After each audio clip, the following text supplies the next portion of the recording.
and here's Davey. Say here's Davey Richards. He's this top guy.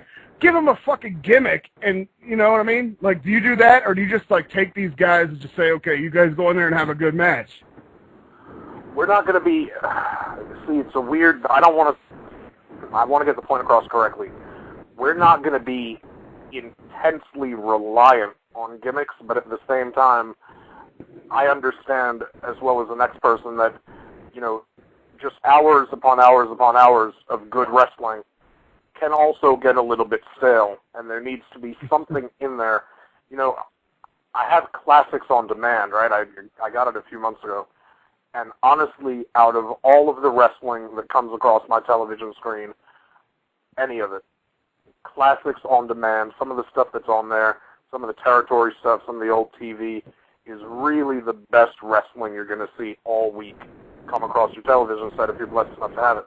And the truth of the matter is, what makes the TV so good is a lot of what you're talking about, not just quality wrestling, not just bell-to-bell in between the ropes, but also character development and intriguing gimmicks and mesmerizing promos and all of the things that, I mean, a lot of that is the stuff that got me watching wrestling in the first place. So, right. I understand what you're saying. Violence Jack, I know you're the biggest Gertner mark of all times. What do you have? You guys, I know you have something for Joel Gertner. Come on, man.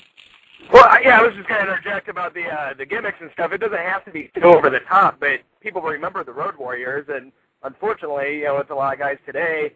You know, they have 5-star matches every match, but you know, I mean, who are they? You don't remember them. When I go to rewatch, you know, like wrestling things, I always want to see the angles, not necessarily the match over and over.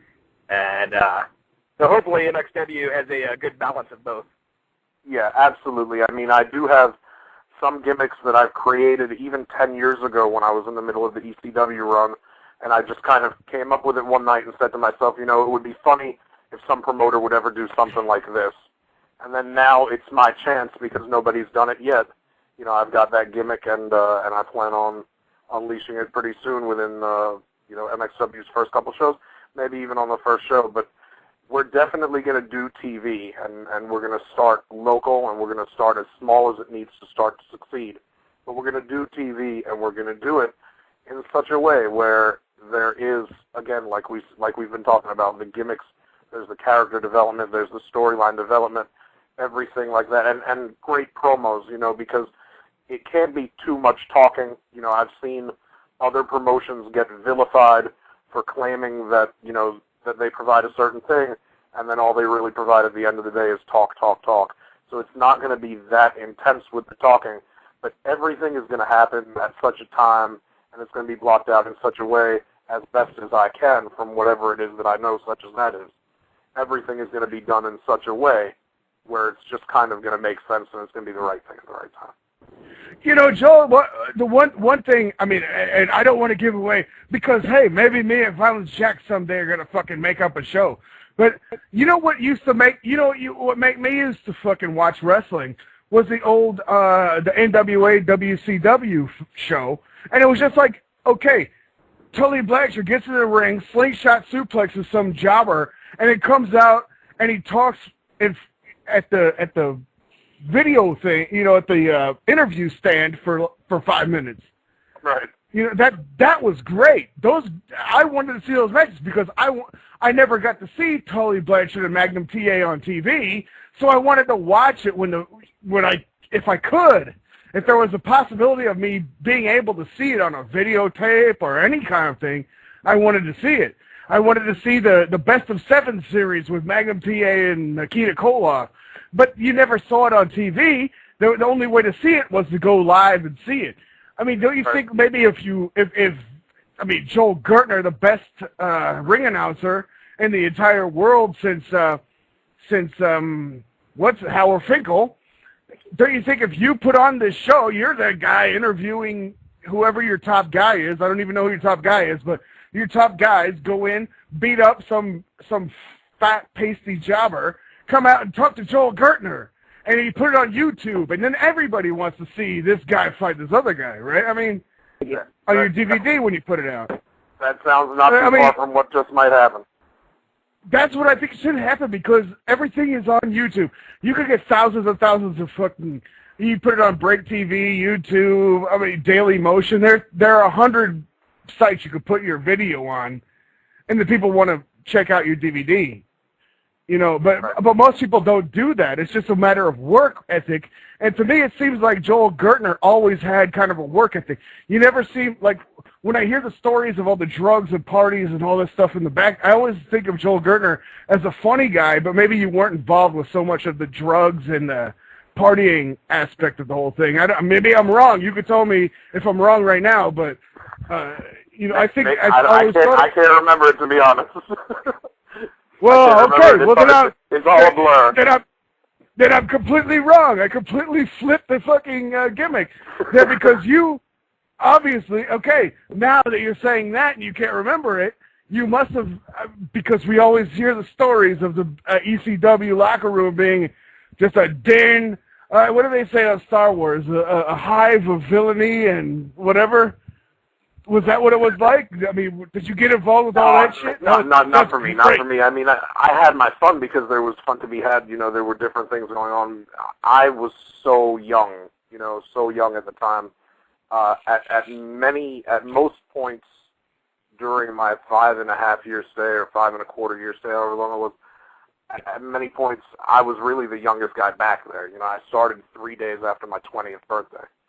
So it was all the first half of my 20s, and it was just, you know, it was just a fun atmosphere. It was kind of a fun vibe, and it was real laid back, and, you know, it was just a light atmosphere. You know, you hear all the stories about how people who have worked, you know, in a lot of other places, they get to ECW, and, yeah, you know, they get to ECW, and they're thrilled with the way that, like, they've got creative control a little bit, and you know, they kind of. Well, you're talking to the drunkest, most fucked up show probably there is, because we're always fucking completely devastated, and I won't remember what I'm talking to you about tomorrow, but I'll listen to it and it'll be awesome.